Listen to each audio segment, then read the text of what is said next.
Mga boss, someone in this picture is your likely next president per internal survey. Sabi yan ni Richard Hidarian, political analyst. Next president in your dreams. Mga boss, kung silang tatlo lang naman ang pagpipilian ngayong darating na 2028 election, ay mabuti pang matulog. Nakakapagod pumunta mga boss at pumila doon. Pag nagboto ka ng mga boss, mamamasahe ka. Magkakadumi pa yung iyong kamay dahil lalagyan ng ink na ibig sabihin ay nakaboto ka na.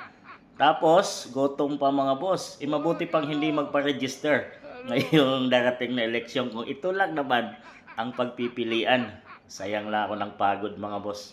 Kayo, magpapakapagod din ba kayo pumunta sa inyong mga barangay, sa inyong mga lugar kung saan kayo boboto? Kung sila din naman lang tatlo ang pagpipilian natin at magiging next president ng ating bansa, ay mabuti nang wag bumoto mga boss. Kayo nang humusga kung mapapapagod pa ba kayo at bumoto sa tatlong ito.